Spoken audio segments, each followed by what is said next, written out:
IELTS Reading Module Part 2. In the IELTS exam, you'll be asked to choose the correct heading for each section from the list of headings. There are more headings than sections, so you'll not use them all. The main strategy here to remember is that the heading is a paraphrase of the topic sentence of the paragraph. You need to skim to find the topic sentence, the one that gives the idea of the paragraph.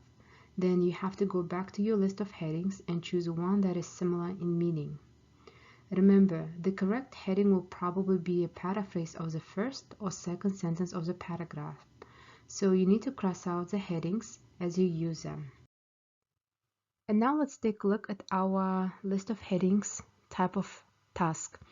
When you're completing this type of task, you have to choose the correct heading for sections A through F from the list of headings below. So for example, as you see, we have list of headings and we have sections A through F or 1 through 5. In this case, sections represent different paragraphs you have in the passage. For example, section A is a paragraph 1, section B is a paragraph 2, etc. What you need to do while you're completing this type of task, you have to go back to section A, which is your paragraph 1, read the first and last sentences of the paragraph, and then go back to list of headings and find the headings that matches the same idea. A lot of times your first and last sentences of the paragraph contain the main idea or topic sentence.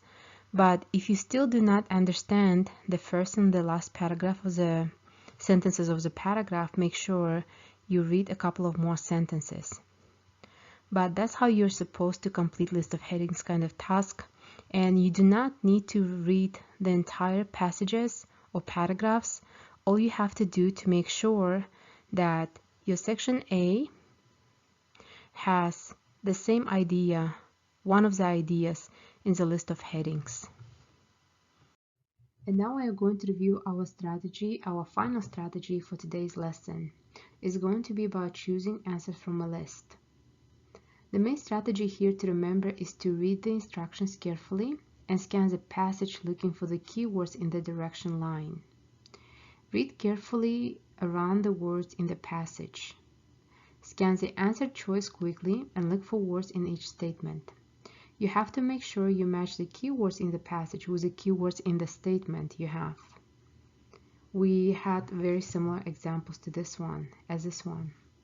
And make sure you do not pay attention to pronouns. Look for nouns, verbs, and modifiers. The most important tip here to remember is that it's important to read the instructions carefully and pay attention to the keywords in the direction line. After you scan, choose the answers that you remember. Then go back and look for the other ones. Alright, so here we have our example about choosing answers from a list. When you are completing this type of task, you need to fill out the gaps you have about the summary of the importance of language. So you have 4 gaps.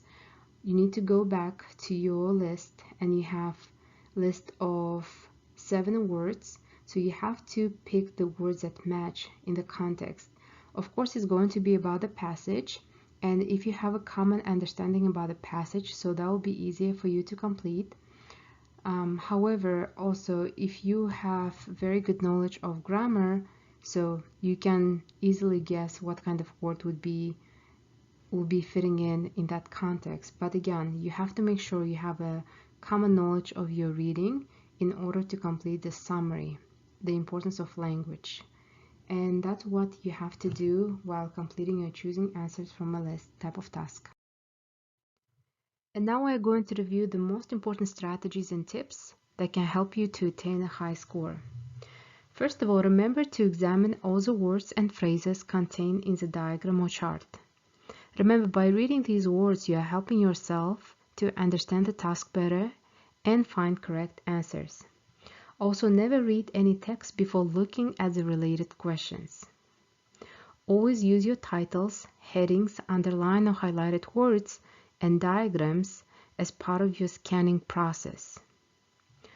Read first and last sentences in each paragraph to locate topic sentences, especially when you're completing your headings, list of headings type of task. And remember, Learn to identify question types. Also remember that thinking about synonyms, paraphrases, and modal verbs can help you to locate correct information, especially when it comes to true, false, not given, or yes, no, and not given questions. Remember the time limit, 15 minutes per text should be your goal. Of course, your last text is going to be the most challenging, and you might want to save some time for your last passage especially. Do not spend too much time on your first passages and do what's easier first. And the last one, practice with a highlighter and pen before taking your test.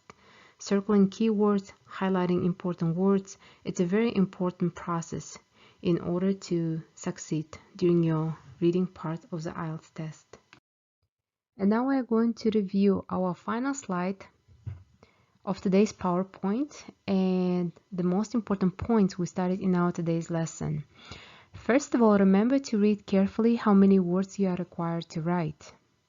Secondly, you have to make sure to check the question to see if it asks for your own words or words from the text.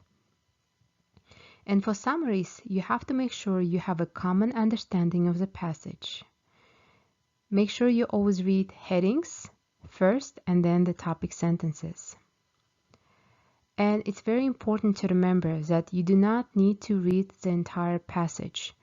Always make sure you understand what kind of task you have and then go back and complete your task. You don't have to completely read the entire passage sometimes.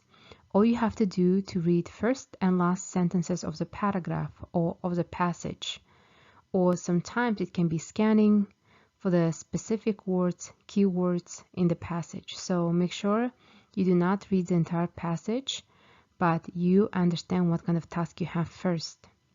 And again, in order to complete reading task successfully, you need to make sure you practice skills such as scanning, summarizing, paraphrasing, sequencing, and identifying parts of speech. And you have to make sure you practice a lot before you take your exam in order to feel confident and less nervous during the test.